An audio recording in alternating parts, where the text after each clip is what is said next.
Although the 2018 Winter Olympics have not yet started in South Korea, they may already have delivered an unexpected geopolitical dividend.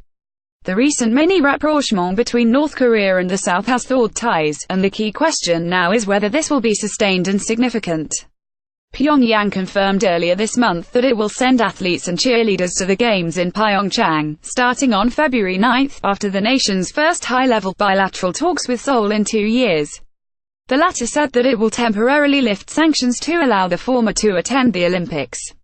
The unexpected bilateral warming began with North Korean leader Kim Jong-un's New Year message that the Olympics would be a good opportunity to show unity of the people. He also spoke of potentially melting frozen North-South relations, and since then, the two nations have reopened a diplomatic hotline, and the Trump team has also consented to suspend joint military drills previously scheduled to coincide with next month's games. Should the Olympics ultimately help contribute to a sustained thaw in relations in coming months, it would prove a surprise very few anticipated even in December. Only then, U.S. Ambassador to the United Nations Nikki Haley had painted a bleaker scenario after months of rising tensions in the peninsula, that security challenges from North Korea meant that it was an open question whether U.S. athletes would be able to compete at next month's games because of the problem of how we protect U.S. citizens in the area. The shifting sands of January underlines that while hosting such major sporting contests often still commands significant national prestige, they have considerable unpredictability, with several such recent events having been plagued by political and wider risks and controversies. Take the example of the most recent Summer Olympics in Brazil in 2016. When Rio won in 2009 the right to host the Games, the national economy was booming and the country was enjoying significantly enhanced international prestige as a leading emerging market within the so-called BRICS group of nations. By 2016, however, Brazil was mired in political crisis surrounding the impeachment of President Dilma Rousseff, and the worst recession in decades, which forced significant spending cuts to the Olympic budget. This difficult backdrop for hosting the Olympics was worsened when more than 100 prominent doctors and professors wrote an open letter to the World Health Organization asking for the Games to be postponed or moved from Brazil in the name of public health.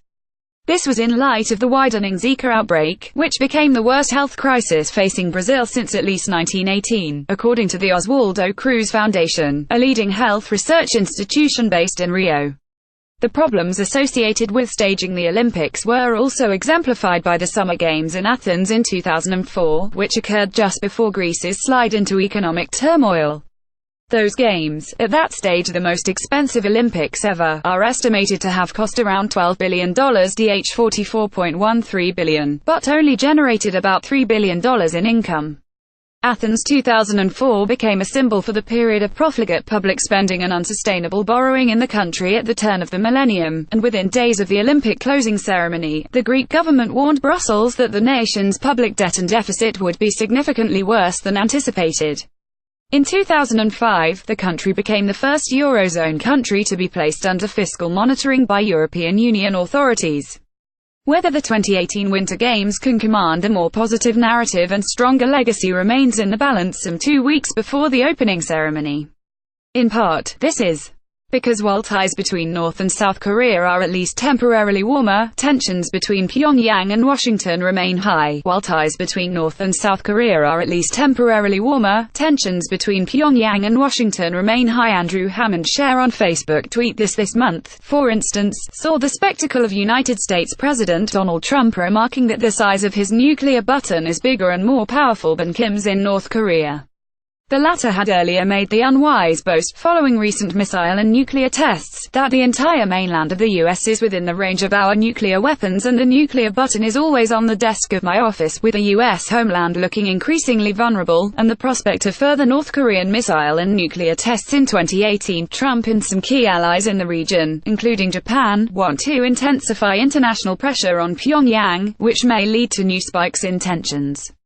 Aside from the possibility of military force, scenarios include further sanctions, and the possibility of a naval blockade to enforce existing sanctions, including interdicting ships suspected of selling North Korea weapons abroad, one of the regime's key sources of income. This backdrop underlines the fragility of the unexpected window of opportunity that has opened up. Securing a significant and sustained de-escalation in tensions on the peninsula will not be easy, even with a previously unanticipated Olympic dividend. Andrew Hammond is an associate at LSE Ideas at the London School of Economics.